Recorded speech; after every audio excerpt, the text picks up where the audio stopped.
El protocolo de exploración FAST hace referencia a una sistemática exploración ecográfica del trauma abdominal y es útil para descartar líquido libre. También lo podemos utilizar en patología no traumática como sistema de exploración.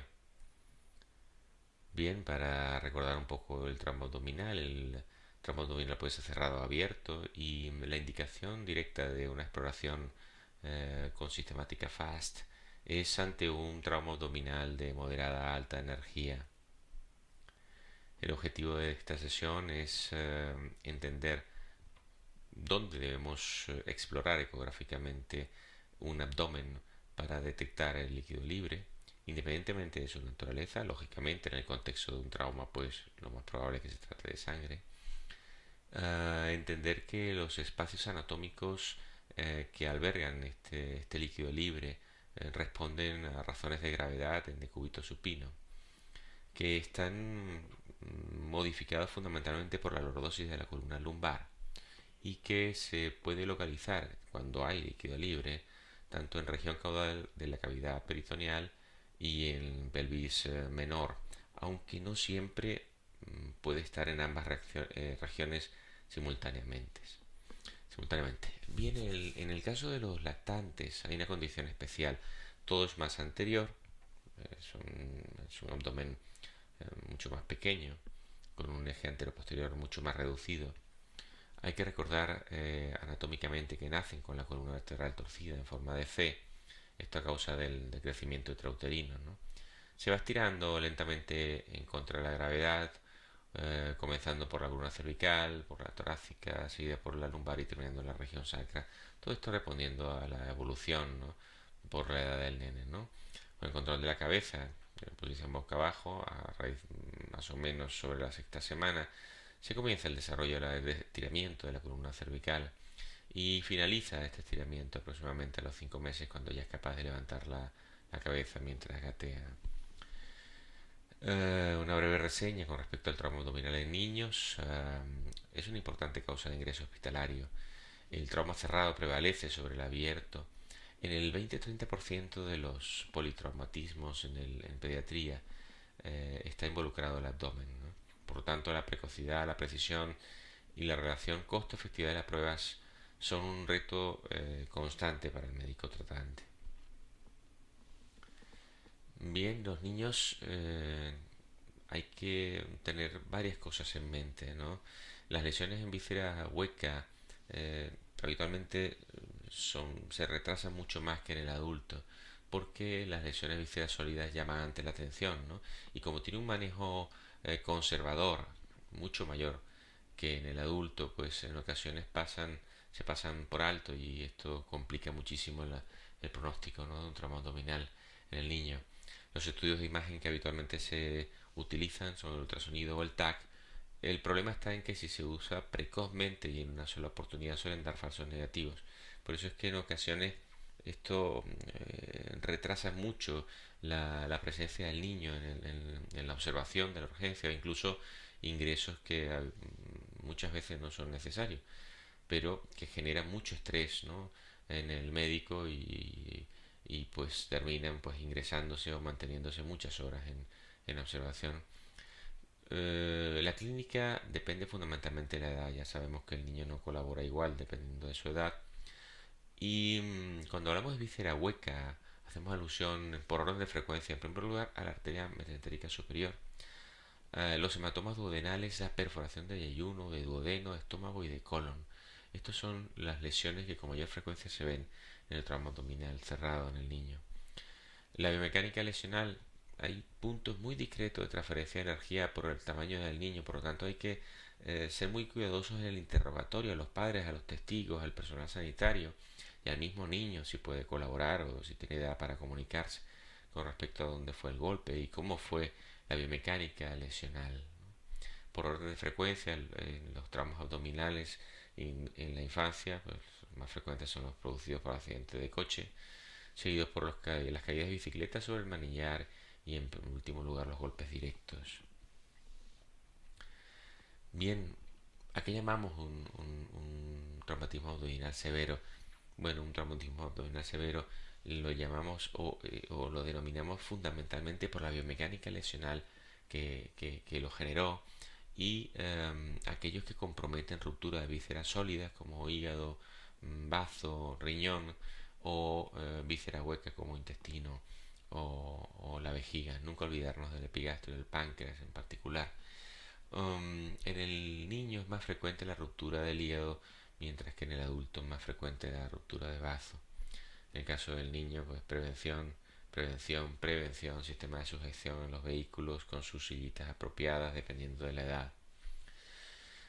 Y ya entrando en tema, haciendo una breve historia, una breve reseña histórica del manejo del trauma abdominal, podemos decir que entre las décadas de los 60 y los 80 el lavado peritoneal era el princeps, era el gold estándar para explorar un trauma abdominal de alta energía.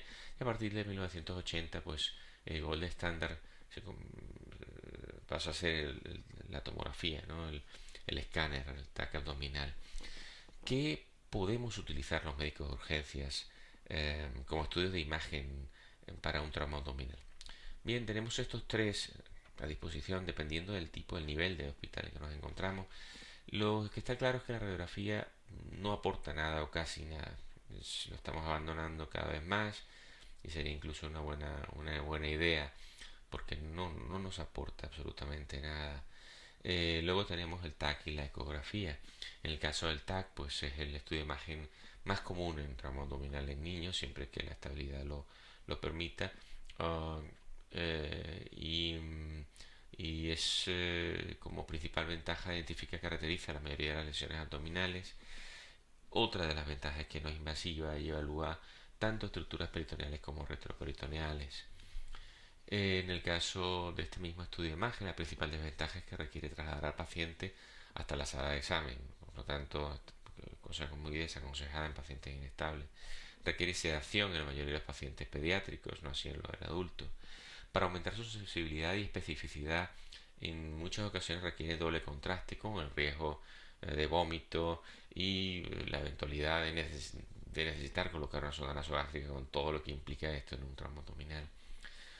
Por supuesto, en los niños la exposición a dosis de radiaciones ionizantes muy significativas. Hay que recordar que los niños son 10 veces más sensibles a la inducción de cáncer que los adultos, especialmente en niñas y adolescentes, ¿no? La interpretación del TAC en niños también puede tener mayor dificultad. No cualquier radiólogo lee con la misma facilidad un TAC de niños que un adulto. Esto debido a la escasez de tejido adiposo que ayuda a diferenciar los planos. Se considera también una prueba de alto costo, como vemos la lista de desventajas es bastante importante. En el caso del protocolo de FAST, eh, utilizando el ecógrafo por parte del médico de urgencias y emergencias, fíjense que hago esta distinción porque no estamos aquí para valorar la importancia de que exista un ecógrafo en la urgencia.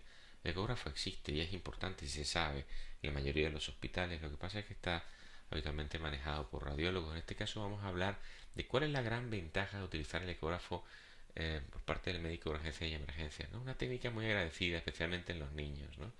Se puede realizar en point of care, al lado de a la cama del paciente, al ladito. Se tarda menos de 3 minutos en hacer un FAST para detectar líquido libre. No es invasiva, no tiene radiaciones ionizantes, no se usan contrastes. Se puede considerar una técnica sin riesgos. Al principio de la lo hablaremos un poco más adelante. Entonces, referencia a que independientemente de que la ecografía hoy en día se considera un estudio de imagen entre comillas inocuo, hay que intentar exponer el menos tiempo posible, sobre todo a los niños, y a la menor cantidad de energía posible ultrasónica en las exploraciones ecográficas. Los niños generalmente tienen poco de panículo adiposo y la pared abdominal fina. Por lo tanto, pues la ecografía es excelente, cosa que en el TAC pues, puede generar un problema a la hora de diferenciar tejidos. Y en el caso de que detectemos líquido libre en una exploración FAST, hay que considerar inmediatamente la interconsulta con cirugía porque la laparotomía es una opción que hay que valorar rápidamente. Desventajas del FAST. Bueno, es menos sensible que el TAC para lesión de vísceras sólidas. Hay que recordar que un tercio de la ruptura de vísceras sólidas no se acompaña de líquido libre.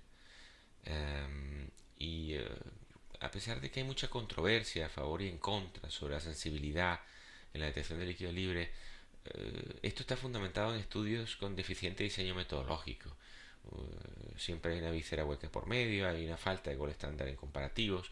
En fin, esto lo veremos bien cuando veamos la asignatura de estudios de cómo leer críticamente un estudio médico, ¿no? Vamos a aprenderlo en esa asignatura y entenderemos que en muchas ocasiones pues no nos podemos quedar solamente con la conclusión del estudio, sino hay que entender la metodología con la que se hizo. ¿Cuáles son las contraindicaciones de este protocolo? Pues esta larga lista, ¿no? Bueno, fuera de bromas, no hay ninguna contraindicación para hacer la ecografía, no hay ningún efecto adverso. Es decir, podemos hacerla con mucha seguridad, incluso repetirla con mucha seguridad. Lo que sí debemos tener en cuenta es que tanto la ecografía como el TAC eh, basan su valor en la sensibilidad y especificidad, ¿no?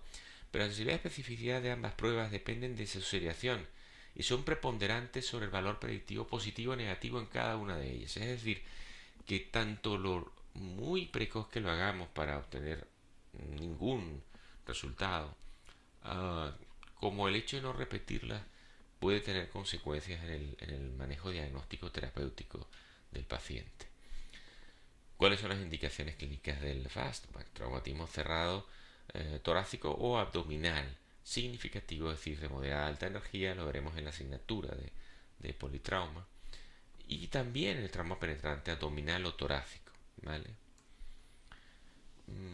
Vamos a comentar este algoritmo del Hospital de Niños de Denver, es muy interesante. Fíjense que ellos tienen ya la metodología FAST como algo preponderante a la hora de manejar un trauma abdominal pediátrico por parte de los pediatras o los médicos de emergencias. Este algoritmo es muy interesante porque ante un trauma abdominal pediátrico, incluso de leve, no de moderada ni alta energía, incluso de leve energía, hablan de realizar directamente un FAST, ¿no? Si conseguimos líquido libre, que en este caso ellos ya detectan por el hecho de ser un trauma, como lo consideran en peritoneo, pues hay que hacer directamente un bolo de 20 mililitros por kilogramo, incluso se puede repetir dos veces, y en ese momento, si volvemos a hacer el FAST, al pasar estos bolos y vemos líquido libre, entonces ese niño iría a un TAC con doble contraste, ¿no? Si es positivo en la laparotomía selectiva. Si no es así, si responde, pues entonces se hace una interconsulta directamente al cirujano para considerar si no responde, perdón, a los bolos, se hace una interconsulta directamente con el cirujano para considerar la laparotomía. En el caso de que esa exploración sea negativa para detectar líquido libre, pues se ingresa en la área de observación repitiendo esta exploración cada media hora, repitiendo un hematocrito cada 4 horas máximo por 3 y por supuesto signos vitales horarios, ¿no?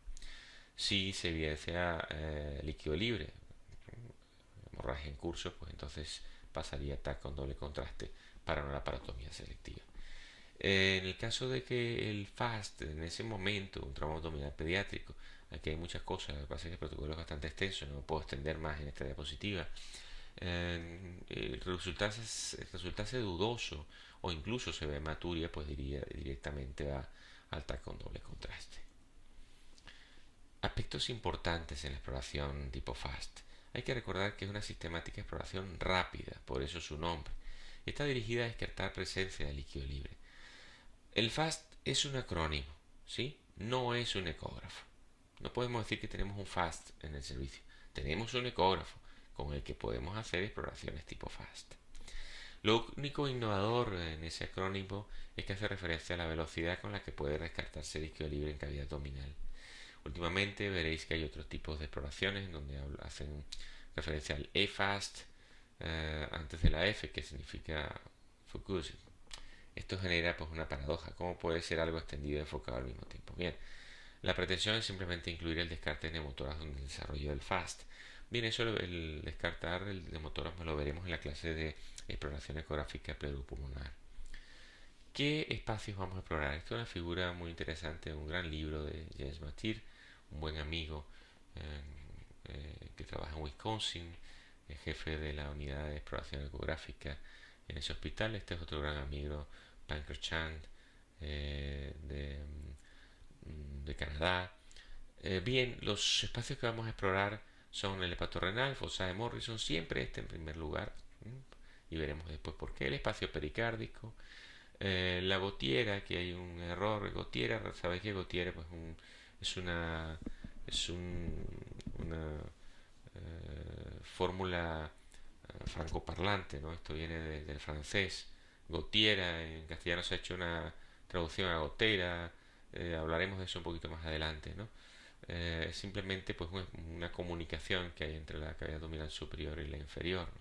El espacio esplenorenal o bolsa de Kohler, la gotiera para cólica izquierda y el espacio vesicorrectal en el hombre y el saco de Douglas en el caso de la mujer.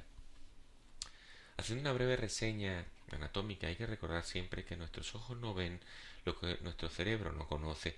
Hay que tener siempre un buen libro de anatomía al lado. Hay que recordar, bueno, que haciendo un corte antero-posterior, ¿no? Y viendo por debajo al paciente, imaginemos que está a la altura del hígado, y específicamente sobre el colon transverso, ¿no? Podemos ver el mesocolon del mesenterio del colon transverso, el ligamento frenocólico. Esto es importante, ¿no? Porque va a determinar el hecho de que el espacio espleno-renal no se comunique con la cavidad peritoneal inferior, mientras que el mesenterio del colon transverso sí permite una comunicación de la fosa de Morrison con la fosa de Morrison con el espacio peritoneal inferior. Eh, Eso hace que la fosa de Morrison o el saco de Morrison o el espacio hepatorrenal sea el de mayor sensibilidad para detectar líquido libre, porque el líquido puede venir bien de una región de hipocondrio izquierdo, del espacio esplenorenal o bolsa de Kohler hacia aquí, eh, además de que ser la zona de mayor declive, ¿no? en la cavidad abdominal. Y si el líquido en cavidad peritoneal inferior, en pelvis menor, es muy grande, también puede ascender hacia el saco de Morrison. Por lo tanto, este es el primer sitio donde debemos explorar, porque es el sitio de mayor sensibilidad para detectar líquido libre. Bien, ¿y cómo es la metodología? Ya lo hemos dicho, primero por fosa de Morrison. Podemos hacer una metodología en forma de seguir las agujas del reloj. Primero en fosa de Morrison, luego pericardio, luego bolsa de Kohler, espacio hepatorrenal, perdón, esplenorenal y por último el hipogastrio. En ese orden sería un orden interesante, ¿no? Hablando del espacio hepatorrenal, ya lo dijimos, es un espacio virtual que existe entre el riñón, el hígado y la zona de grasa. Es un espacio formado por los repliegues del peritoneo. Ya lo hemos dicho, la zona de mayor sensibilidad para detectar líquido libre. Las referencias anatómicas para su exploración son línea axilar anterior, entre línea axilar anterior y media, colocando el transductor de forma longitudinal, ¿no? Para poder reconocer, para poder meternos entre las costillas, ¿no? Y por debajo, inmediatamente por debajo del reborde costal derecho. Si es posible, el paciente le podemos recomendar que levante los brazos y eso separará mejor los espacios intercostales. Incluso también, si es posible, levantar un poquito las piernas, aumentar la sensibilidad, ¿no? de la prueba. La sangre se ve anecogénica y si hay coágulos, pues se ve hipoecogénica. Recordamos anecogénica en ecografía, todo aquello que es negro es anecogénico, lo que es blanco es hiperecogénico, lo que es gris es hipoecogénico. ¿Qué hay que buscar? Bueno, la presencia de imagen anecogénica en ese espacio, en el espacio de la fosa de Morrison o el hepato renal. Después hablaremos de lo que es líquido libre en receso pleural, también lo hablaremos en la clase pleuropulmonar. Estos son imágenes típicas de líquido libre en espacio de Morrison, ¿no? Fíjense ustedes esa fina línea anecogénica que separa el hígado del riñón. Si vimos en la diapositiva anterior, esto no existe, esto es lo normal. Aquí si vemos esto, pues lo primero que tenemos que pensar en el contexto de un trauma abdominal es que se trata de líquido libre. De afuera hacia adentro, esto es piel, tejido celular subcutáneo, músculo, y aquí tenemos hígado. Este es el riñón, esta es la columna vertebral, cuerpos vertebrales, estos son los discos intervertebrales, que se ven hipoecogénicos por las características, ¿no? del viaje de la onda ultrasónica a través de ellos. Esto es un caso muy interesante, ver un niño de 2 años que tuvo un accidente de tráfico, que sufrió un accidente de tráfico, y que detectamos líquido libre, ¿no? En el espacio hepatorrenal, e incluso cuando nada más detectarlo, se decidió meter inmediatamente el quirófano. Se detectó la misma cirugía, que tuvieron que ampliarla, ¿no? Sección de ilion y de colon. Interesante. El segundo espacio ya lo dijimos, pericardio, utilizando la ventana subsifoidea o subcostal, ¿no? Estando por debajo de la apéndice sifoides, se coloca un transductor prácticamente horizontal, ¿no? Con la marca hacia la derecha y apuntando ligeramente hacia la línea medio clavicular izquierda. El hígado es la mejor ventana acústica intraabdominal. El ventrículo derecho es la primera estructura del corazón que visualizaríamos. Hay que hacer bastante presión en la zona pidiéndole que, si es posible, el paciente que haga una inspiración profunda. Recordar que hay un cojinete graso muy amplio que podría dar falsos positivos, tanto en niños como en adultos, por lo que debe haber líquido, por lo que si detectamos líquido tiene que darlo tanto por delante como por detrás del corazón. A esto hago referencia, ¿no? Si este es el hígado, que es nuestra ventana, y este es el corazón, ¿sí? Todo lo blanco que lo rodea sería pericardio por las características hiperecogénicas que tiene. Y si vemos una línea anecoica, un saco anecoico, es decir, negro alrededor de él, pero tanto por delante del ventrículo derecho como por detrás del ventrículo izquierdo, entonces hablaríamos de líquido libre pericárdico, o hemopericardio en el caso de un contexto de un trauma torácico-abdominal. Esta sería la visión normal de un corazón. Esta es la visión anormal con detección de líquido pericárdico, en este caso pues un derrame pericárdico. En el contexto de un trauma torácico-abdominal sería sangre o hemopericardio, ¿sí? Recordemos, derrame no es igual a taponamiento. Este es el caso de una exploración de un adulto por el espacio subsifoideo, lo vemos. Fíjense ustedes como vemos aquí el corazón moviéndose, este es el hígado y aquí vemos líquido alrededor de él. Una visión, perdón, una visión más cercana sería esta. Solo la pantalla selectiva de la pantalla del corazón. Fíjense el área anecoica, ¿no? Del pericardio. Y esa es el área anecoica. Bien, hay otras imágenes que no tengo, lo veremos las proyectaremos en la fase presencial del curso sobre el pericardio. Vamos a hablar ahora del cuadrante superior izquierdo, el hipocondrio izquierdo, la bolsa de Cólero, el espacio espleno renal. El líquido libre en esta zona, a pesar de que por convención hablamos de exploración del espacio hepatorenal, la zona de mayor sensibilidad es sobre el bazo. Esto es muy importante, es muy importante y lo vamos a ver en las siguientes imágenes. Bueno, previamente hacemos alusión a cuál es la referencia anatómica o cuál es la forma de explorar el hipocondrio izquierdo. Hay que recordar que el riñón izquierdo, insisto aquí nuevamente en estudiar anatomía, hay que repasar nuestro conocimiento anatómico. El riñón izquierdo es más alto y más posterior que el riñón derecho. Aquí tenemos que ir más atrás, ¿no? Noodles against the bed, ¿no? Los nudillos contra la cama. Bien hacia atrás, apuntando el traductor hacia arriba, entre línea axilar media y axilar posterior. Ahí podremos encontrar el espacio esplenorenal. Veremos el bazo y el riñón como referencias anatómicas ecográficas.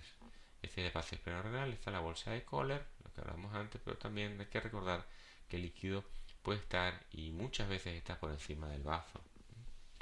Este es una imagen, un vídeo típico. Fíjense ustedes este bazo. Aquí está el riñón.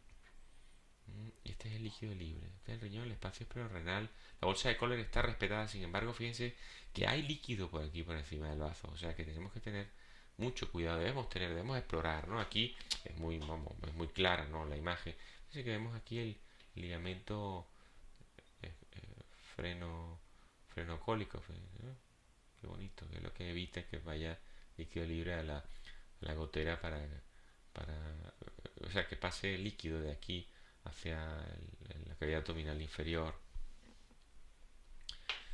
Hay que asegurarse que exploramos sistemática y ordenadamente, pasando de espacio intercostal a espacio intercostal para visualizar lo mejor posible tanto el bazo como el riñón. A veces no tenemos a tiro el bazo y el riñón a la vez. Esto es una sombra de la costilla. Pero bueno, pasamos arriba abajo. Fíjense ustedes que aquí el espacio esplenorenal está libre. Si no hubiéramos explorado por encima de ese espacio intercostal, nos perderíamos el líquido libre que hay aquí, por encima del bazo. Ante un tramo abdominal cerrado abdomen, cabe esperar que pueda haber un compromiso torácico. Esta imagen la pongo porque es muy bonita. Fíjense el espacio esplenorenal, que no se ve líquido. Bueno, quizás un poquito aquí. Vemos líquido claramente por encima del bazo. Esto es el diafragma. Y fíjense ustedes que aquí hay líquido libre en el espacio pleuropulmonar, ¿no? Receso costofrénico izquierdo, ¿no? Probablemente un hemotórax, ¿no? En el contexto de un politraumatismo. Hablaremos de esto más en la clase de pleuropulmonar. En ocasiones no está muy claro si hay líquido o no, porque es poco el líquido libre. Entonces, tampoco colabora el paciente. No podemos decir a un paciente que tiene un trauma, que tiene dolor, a lo mejor alguna fractura adicional, que inspire y mantenga el aire eh, un ratito, ¿no? Entonces nos apoyamos en la dinámica respiratoria, dejamos el transductor donde va y vemos que cuando el paciente respira aquí el espacio esplenorenal lo vemos libre, ¿no? O la bolsa de Kohler. Sin embargo, al respirar vemos que aparece aquí líquido libre por encima del bazo. Miren qué interesante, ¿eh? Este es el diafragma, ¿eh? Entonces, con la expiración, perdón, la expiración forzada vemos líquido libre aquí. Bien, en cuanto a los canales parietocólicos, ¿no? Lo que comentábamos antes en francés, ¿no? El estilo Terjet todavía se deriva de las gotieras y escucharemos hablar de las goteras en algunas personas. Bueno, estas se ubican medialmente al colon ascendente y descendente, y las paracólicas, que son las que nos interesan, lateralmente. Corresponden a pliegues de peritoneo, ¿no? De la raíz del mesenterio, ¿no? Que actúan como surcos, ¿no? La gotera paracólica, ¿no? La paracólica izquierda, no se comunica con la cavidad pélvica al estar sellada por la inserción de la raíz del mesenterio. Eso hace que la bolsa de Morrison sea mucho más sensible al líquido libre. Fíjense ustedes, vamos a ver la gotiera o el canal parietocólico izquierdo. Fíjense, aquí estamos viendo, esto es la marca del transductor, que recordemos que es en craneal, en corte longitudinal, columna vertebral, la vemos aquí. Esto es bazo, esto es riñón. Fíjense cuando el paciente respira, ¿no? Cuando expira y cuando hace inspiración, ¿no? Aquí está expirando y vemos que aparece líquido libre por debajo del polo inferior del riñón derecho. Fíjense ustedes dónde está ese líquido. Este es el psoas ilíaco. Psoas ilíaco, ¿no? Polo inferior del riñón, y aquí está el líquido entre el riñón y el bazo. Ahí está el líquido. Vamos a darle un poquito más. Ajá. Este es el psoas ilíaco. Este es el polo inferior del riñón izquierdo. Este es el bazo. Y fíjense ustedes aquí donde aparece el líquido. Hipogastrio. Bueno, el hipogastrio es la parte más declive de la cavidad peritoneal. Esta, la zona que nos interesa es sacodulas en la mujer y el espacio retrovesical en los hombres. La vejiga es la ventana acústica. Por eso veréis muchas veces que cuando pedimos una ecografía al servicio de rayos nos piden que hay que recibir, nos preguntan si está rellena la vejiga, etcétera. Bueno, contesto un tramo abdominal, pues mira, es que no hay mucho tiempo para esto, ¿no? Y ponemos líquidos rápidamente, pues la vejiga nos va a ayudar, pero en fin, esto, a pesar de que es la gran ventana acústica y nuestra gran aliada, pues en ocasiones tenemos que hacerlo con una ventana pobre, con una vejiga poco represionada, ¿no? Lo importante en la sistemática exploración FAST de hipogastrio es primero hacer un corte longitudinal localizando la vejiga por encima de la próstata o la vagina. Recordar que hay que barrer de derecha, izquierda, derecha. A eso lo veremos en un vídeo en esta misma asignatura, en este mismo capítulo, perdón, y también lo veremos en la fase presencial. El segundo corte lo hacemos girando el transductor en contra de la aguja de reloj de 90 grados para realizar un corte transversal y siempre recordar barrer de arriba abajo y de abajo arriba. En la mujer, la sangre, en el caso del trauma abdominal, puede visualizarse por delante o por detrás del útero, habitualmente en el saco de Douglas. En el hombre hay que evitar confundirse con las vesículas seminales o la próstata. Leeréis en muchos libros el signo de Corbatín, hace referencia a imágenes anecoicas a ambos lados de la vejiga. Hay que modificar el gain, la ganancia, ¿os acordáis? En principio físico, ¿no? Y instrumentación, para evitar que el gran refuerzo posterior, que genera una vejiga llena, nos oculte pequeñas cantidades de líquido libre. El líquido libre en el hipogastrio, ya lo dijimos antes, en la mujer pues se ubica en el saco de úvulos, en el hombre habitualmente en el espacio retrovesical. Como lo exploramos en el hombre, pues corte longitudinal, corte transversal, ya lo dijimos antes, corte longitudinal, esta sería la vejiga, pegadita ya a la pared abdominal con la próstata, corte transversal, primero la vejiga, otra vez y luego la próstata por detrás. Recordar los pictogramas, ¿no? Los monos que decía el profesor Segura, corte longitudinal y corte transversal, que hace referencia a la forma como estamos colocando el transductor. El hipogastrio masculino, bien, vamos a ver algo que muchas veces genera confusión, ¿no? Que son las vesículas seminales. Fíjense, esta es la vejiga y cómo aparecen aquí las vesículas seminales por detrás y cómo nos puede en algún momento generar confusión. Esto no es líquido libre, ¿no? El líquido libre se ve de una forma mucho más clara. Exploración del hipogastrio femenino, siempre longitudinal, luego transversal. Esto es un ejemplo de líquido libre. Bueno, aquí se me está colando el sonido, ¿no? Fíjense que hay líquido libre aquí, este es el útero, esta es la vejiga. Aquí tengo yo invertida la sonda, porque era muy rápido y no está invertida, entonces la marca está aquí, la sonda invertida, pero bueno. Vemos claramente que está la vejiga, ¿sí? Decía que estaba invertida la sonda. Vejiga en transversal, útero y fíjense por detrás, líquido libre en el saco de Douglas. Esa es la vejiga, por detrás el líquido libre. Ahí lo tenemos. Sí, creo que luego coloco nuevamente la sonda longitudinal. Sí, aquí está longitudinal, fíjense, vejiga por delante, útero y líquido libre por detrás. Insisto que aquí tengo invertida la sonda y puede generar confusión. Lo veremos mejor en la parte presencial. ¿Cuáles son los errores más frecuentes? ¿No? Los falsos negativos. ¿Por qué? Porque realizamos una exploración muy precozmente, estando el paciente con compromiso hemodinámico depletado y claro, una vez que se comience a corregir la volemia, si volvemos a hacer, seríamos la exploración, si volvemos a hacer, entonces podemos ver el líquido libre. Pero si lo hacemos precozmente en la ambulancia antes de reflexionar, pues a lo mejor estamos diciendo que no hay líquido libre cuando hay una lesión que necesita en principio ser reflexionado, ¿no? Para ver ese líquido. A veces no se va suficientemente alto en la exploración del cuadrante superior izquierdo abdominal, ¿no? Lo lleva contra el cama y hacia arriba. No obstante, recordemos que la zona de mayor sensibilidad es la fosa de Morrison, ¿no? ¿Y cuáles son los falsos positivos? Que también los hay, ¿no? Confundir la porta o la cava inferior con líquido libre, lo veremos en la fase presencial.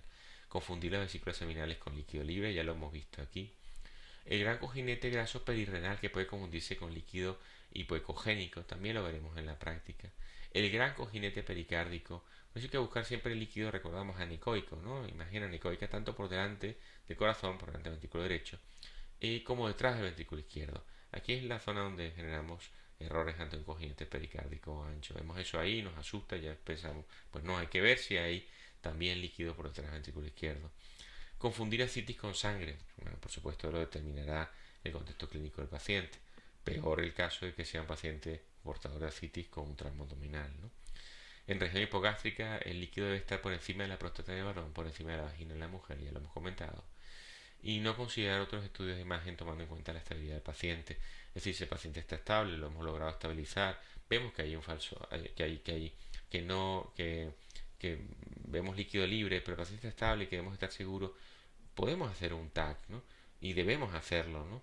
Es una posibilidad, ¿no? No quedarnos con la arrogancia, la soberbia y que como lo hemos visto, pues ya no es preciso hacer algo más, ¿no? Muchas gracias y nos vemos en la fase presencial del curso.